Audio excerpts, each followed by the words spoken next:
உடனே ஊருக்கு போ.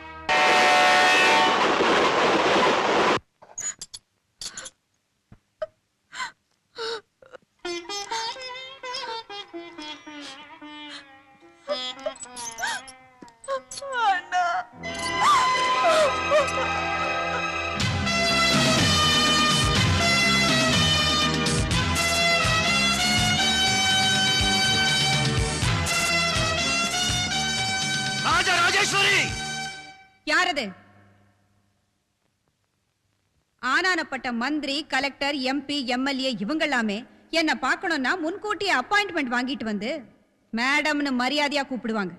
அப்பேற்பட்ட என்ன என் வீட்டுக்குள்ளேயே வந்து என் பேரை சொல்லி கூப்பிடுறியே, என்ன தைரியம் உனக்கு? யாருடா நீ? அநியாயமா ஒரு அபல பொண்ணு மேல பழிய சுமத்தி அவளை ஜெயிலுக்கு அமிச்சிய அந்த பொண்ணோட அண்ணன் தாண்டினா. அந்த பொண்ணா? போய் ஒரு திருட்டு பொண்ணுக்காகவா நியாயம் கேட்டு வந்திருக்க? அதுக்கு நீ கோர்ட்டுக்கு போயிருக்கணும். யார் திருடி? உன் மகனை காதலிச்ச ஒரே ஒரு காரணத்துக்காக நீ என் தங்கச்சி மேல அநியாயமா சுமத்தின பழிதான் அது. என்ன வளர்ற? என் மகன் உன் தங்கச்சியை காதலிச்சானா? ஏதாவது கனவு கண்டியா? ராஜா, ராஜா, இவனை தெரியுமா உனக்கு? தெரியாதுமா. இவன் தங்கச்சிய அதான் நம்ம ஆபீஸ்ல வேலை செஞ்சுக்கிட்டு இருக்கும்போது பணத்தை திருடினால, அவளை நீ காதலிச்சியா? இல்லவே இல்லம்மா. உண்மையா சொல்லு. மாத்தாளுக்கு பயந்து என் தங்கச்சி வாழ்க்கையை கெடுக்க நினைச்ச குடலை உருவிடுவேன். உன் காலை உடைச்சு உன்னை மணவரையில உட்கார வச்சு உன் கையாலேயே என் தங்கச்சி களத்துல தாலி கட்ட வைப்பேன். அதை எவ தடுக்கான்னு பாப்போம். ஐயோ ராஜா! ரவி!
ராஜேஸ்வரி, நீ இப்போதான் வாழ்க்கையில முதல் தடவையா ஒரு சரியான ஆம்பளைய பார்த்திருக்கேன்னு நினைக்கிறேன்.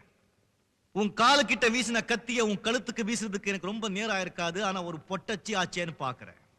ஒரு பொண்ணோட வாழ்க்கை கெட்டு போக கூடாதுன்னு ஒரு பொம்பளையா பிறந்திருக்கிற நீ கொஞ்சமாவது யோசிச்சு பாப்பேன்னு நினைச்சேன். ஆனா கொஞ்சம் கூட ஈவு இறக்கம் இல்லாத பெய்யா இருப்பேன் நான் கனவுல கூட எதிர்பார்க்கல. இத பார், நீயா மனசு மாறி என் வீட்டுக்கு வந்து என் காலை பிடிச்சி என் தங்கச்சியை இந்த வீட்டு மருமகளா ஏத்துக்கிறேன்னு கேட்டா கூட நான் ஒத்துக்க மாட்டேன். ஞாபகம் வச்சுக்க. இன்னொன்னு, மறுபடியும் என்கிட்ட விளையாட நினைக்காத. பணம் இருக்கிறவங்க பழி வாங்குறதுக்கு பல விதங்க இருக்கு.